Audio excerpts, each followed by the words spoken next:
Welcome back to the podcast. It's great to have you here with me again for this week. So we're going to talk about leadership this week. And this is something I've been wanting to talk about for a while because I think leadership is a really key subject. And it's an area that I think so many people talk about in many cases. And I've been lucky and unlucky enough in my life to actually work with a number of people that are good leaders and also some terrible leaders.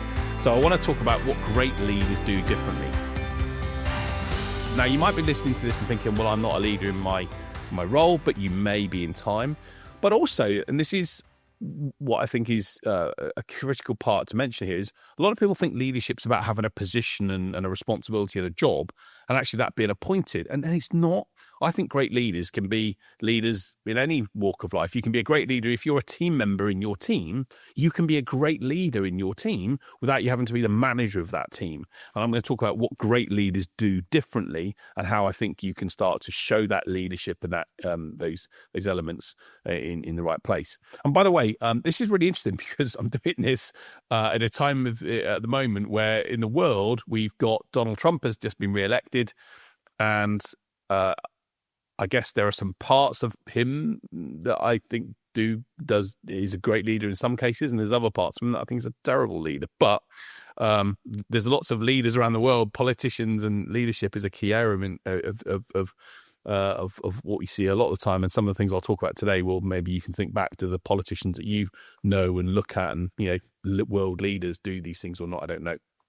So, what I think great leaders do, and what do I think then, again, as I say, even if you're not in a management position, it still could be you in your team or your family. You can be the leader of your family. You can be the leader of your a study group. It can be the leader of a hobby group. It can be the leader of a charity you're involved in. Whatever you're involved in, it can be. These are some things that I think great leaders do differently. So point number one is I think great leaders create a vision that is compelling and excites people. So what great leaders are able to do is talk about something that they want to do and where they want to get to. They create a vision around this is where we want to get to and why that matters and why it's important. And, if you've got a vision that can excite people, that can motivate people, that can make people think, wow, okay, I'd like to see us get to that place, then it's going to make people feel that you're someone that they can want to work behind. I remember when I was a number of years ago, I was chairman of an organisation. I'm not saying, by the way, I'm a great leader. I try and be the best I can as a leader. But I remember when I was a chairman of an organisation, and which was a community sports organisation that had a gym, and we were trying to get our gym was being basically full, and it was at the capacity. I remember talking and thinking, oh, how do we solve this? And we went to myself and a colleague there went to get some designs of what our vision could look like, and we created this vision of a new extension and what it could look like, and people were excited by it. They got motivated by it. And whenever you see things that are launched, like for example, I was looking the other day, Manchester United, the big football club, launched the vision of their new stadium, this 100,000-seater stadium. They launched these pictures, and people started to get excited about what it could look like. So great leaders are able to create a vision that is exciting and that motivates people, that gets people, wow, we're going over here. This feels great. So that's the first thing that I think they're able to do. They create that bit of energy and a bit of desire within people. But what they also are able to do is they're also able to communicate why that vision matters. And if I go back to the vision that I talked about with the fitness facility, the facility that I was chairman of, I talked about why we had a responsibility to make sure that more people within our local area could get fit. The gym that we had was for people that weren't your sort of classic, kiss the muscles gym people. They were people recovering from illnesses and recovering, maybe slightly older. And I was talking about how we had to have this job to make sure in our local community there was more people that were needing this support and help in order to be able to get back to their best life. So we talked about why that vision mattered. And it's not just about saying, here's the vision, but again, go back to the football example. And again, Jim Ratcliffe, who's the chairman of Manchester, or one of the owners of Manchester United, talked around how that, he needed to create jobs in the area and to build this vision for the club to become, the leader of, again, in world football. If you're a football fan, and I like my football, Manchester United have had a tough time recently. They used to be the world, the best club in the UK, and now they're sort of languishing. So you talked about the vision of how it can enable a club to retain their glories and why it mattered, because it was such an important club for to happen.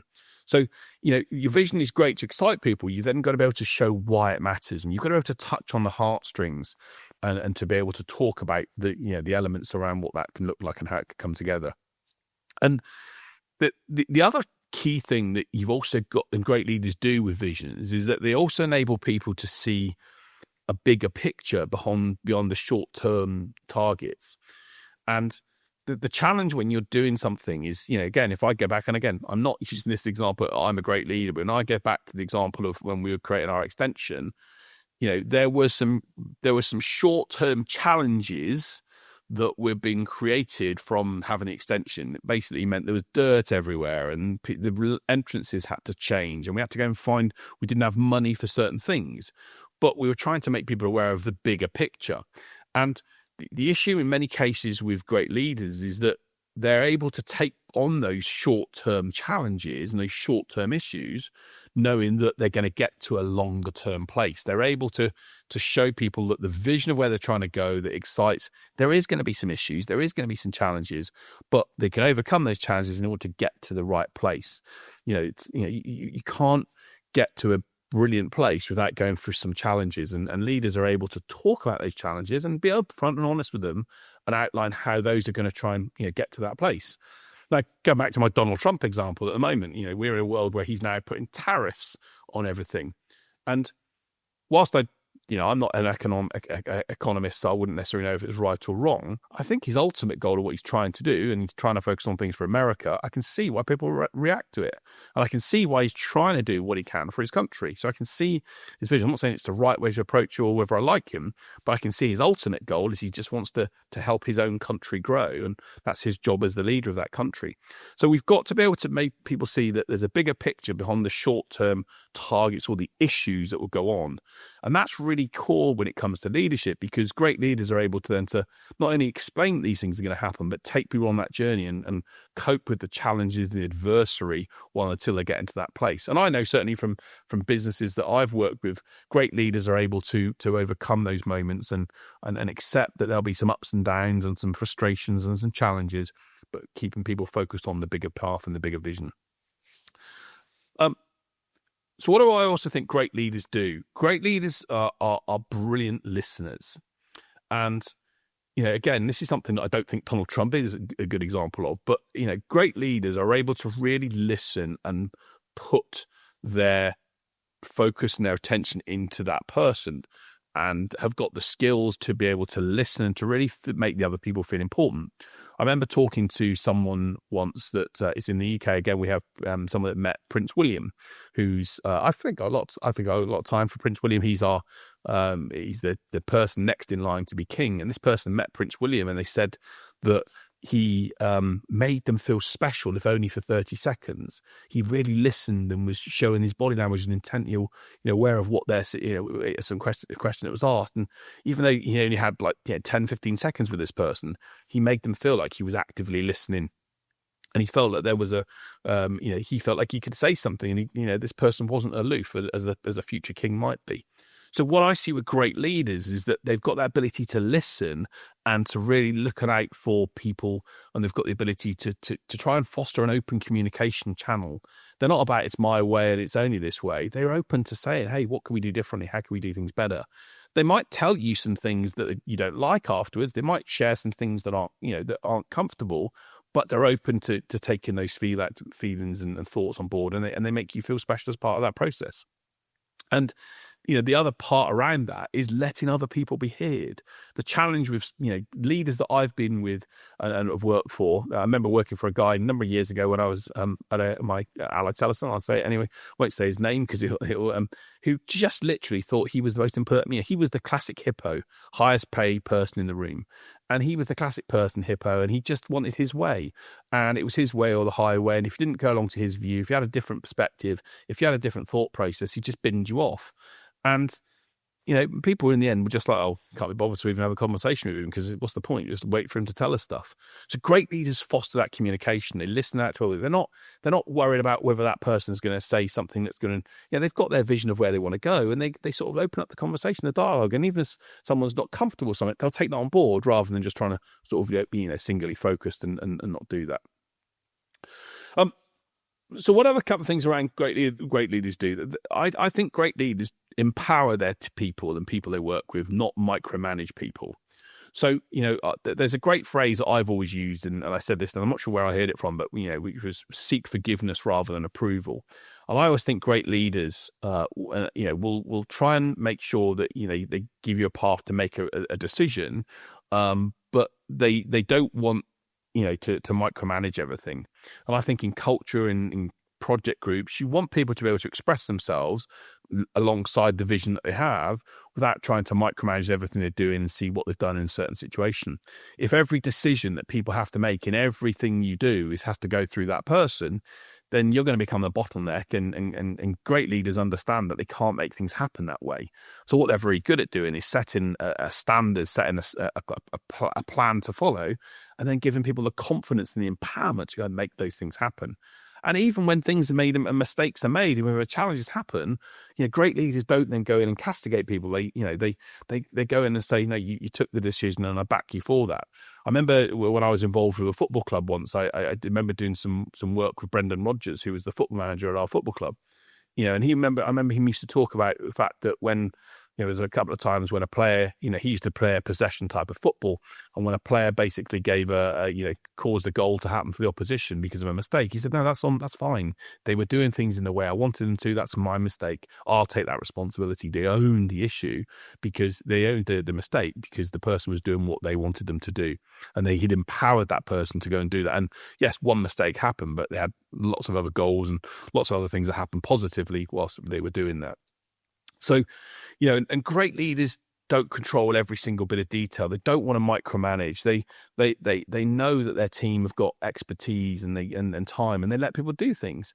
And I think it's really interesting, especially in the modern world that we're in right now. There's a big movement to get people to go back into the office at the moment. And it's really interesting when I talk to companies about this. I think, don't get me wrong, there are certain roles and companies and types, in certain where bringing people together in a room can help. But I always say this to people, I think if you've got to have everyone in your office from between 9 till 5 to work in your business, I think you've got a bigger problem. I think you've got a bigger problem of culture. If people have to be there, if you can't trust people to do the things you want them to do, and if you can't outline a plan of work that you want to do and let people be empowered to do that, I think you've got a bigger issue. And great leaders set the plan out, set the vision, set out what's going to be done, and then empower their teams. They trust people to, hey, I want to help you make that happen. And Simon Sinek, there was a great video that I remember him sharing around how there was a barista in Las Vegas who worked for two different organizations. And Simon Sinek does this thing whereby one manager and one leader would come into this person and say to them, what have you done today? What targets have you met? And what have you, how are we on track to achieve our numbers? And the other leader, who was obviously the person that person, and the barista was saying, they'd sort of take some respect from that person. Whereas the other leader from this other organization came in and said, how can I help you do your job better? What can I do to support you? How can I help you achieve what you want to? And the barista was saying they'd run through brick walls for that person because they were all about helping them, supporting them. So great leaders try and support and facilitate. And I also think great leaders are there to, pick up the best leaders that I've worked with are people who, I remember working for a guy called Edgar Masri years ago. When there were problems, he took those responsibilities on. He was accountable for it. When products weren't being delivered on time, he took the responsibility of management and said, no, I'll own this as the divisional leader. But when the business was doing really well, he then lifted up the champions. He'd celebrate certain people in the team who had done a brilliant job. And he knew that, even they were part of his team, but he still celebrated them. And that made these people want to work for them even more. So, so great leaders, they empower and their teams, and they don't micromanage. And I guess that comes back to a couple of other elements around what I think great leaders look to do. They take responsibility. The reason I don't particularly like Donald Trump as a person is he doesn't take responsibility. He blames everyone else all the time for other things. It's never his issue. Whereas I think great leaders are able to say, hey, I'm going to own this. I'm going to take responsibility. They're accountable. One of my own personal values is being accountable. And I know in situations where, I always say to my team in the business that I have, when something's going wrong, if something's not happening, that's on me. I'm accountable. I'm not blaming them. I'm not trying to make them the scapegoats for something if it didn't work out. It's my issue, and I've got to look at how we make things do things differently in the future. So, we've got to make sure that, that good leaders hold themselves accountable. They'll make they'll do the tough things, but they'll be responsible for it, and they'll own the good and the bad, without always necessarily, trying to showcase themselves of how great they are. Again, Donald Trump, his classic thing he likes to do is blow his own trumpet and make people feel he's really important. I don't think great leaders do that. Great leaders are able to let other people take the credit, knowing that they've helped and facilitated to make that happen. So, and the final couple of points around what makes great leaders. Great leaders are learners. There's this quote that I always have on my wall in my office, which is Michelangelo, age 86, I'm still learning. And I think that is an incredible example. And great leaders are always learning. They're always looking as to how they can stay ahead of the curve. And Andy Grove, who was the chief executive of Intel when they were growing and becoming the world's biggest chip manufacturer, had a great quote around learning and how it's the job of an executive to still do that, and a leader to do that. And he said, "Success breeds complacency. Complacency breeds failure. Only the paranoid survive," which is a great quote. And the whole idea is, even though you're being successful, don't be complacent about it. How can you make sure that you continue to learn, continue to see what's going on? And we live in a world right now where AI and all these other tools are coming in to potentially changing the way we operate. And some people are going, and by the way, I've sometimes been in this position where I'm going, oh, what's impact it going to have? Whereas actually we need to go, look, how can I learn and see how this can apply and affect what we do? So, as well as holding themselves accountable and being responsible, I think the other key thing that the best leaders have is emotional intelligence. And there was a great quote I read once that Sundar Pichai, who's Google's chief executive, was appointed not because he was the brightest person in the room, but because he had the best emotional intelligence. And emotional intelligence, if it's not something you're familiar with, is a concept that Daniel Goleman wrote a book on, and it has 5 component parts, which are self-awareness, self-control or emotional control, empathy, motivation, and socialization. And great leaders, Sundar Pichai was appointed because he had the best EQ. And when I work with people now, yes, they can be clever and bright and intellectually very strong, but I'm looking for that emotional quota. Can they spot things? Can they read things? Have they got the ability to stay in control of situations? Can they put themselves in the shoes of other people and motivate themselves and inspire other people? And if they can, then they're going to be the sort of leaders that I think are going to generally be successful. And look, I've worked with some leaders that sadly are not particularly great leaders. I've worked with a couple of people who I've worked with someone that led a sales team, and all he focused on was himself. And I remember thinking that your team don't like you because of the fact you're only focused on yourself, and you focus on what's right for you, not what's right for them. And in the end, people like that generally, they'll get to a position of power, but people do it out of spite rather than out of respect. And great leaders have earned the respect. They've shown people how it's done. They've made people, I always say, and I've worked with other CEOs, and there's a CEO that stepped down recently who was a brilliant leader.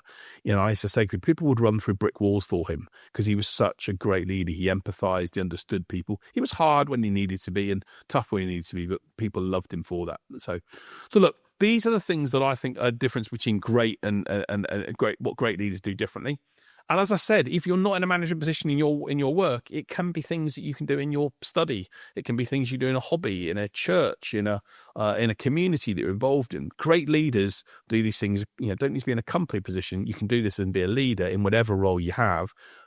Do these things and be in a position where you can get other people to want to work with you, and you're going to be in a great position to stand out and make people feel that they want to be part of the team that you're involved in. So look, but I'd love to know your thoughts. What do you think great leaders do differently? Put it in the comments section below. I'd love to hear your thoughts on what you think they do really well, and what you think they don't do particularly well.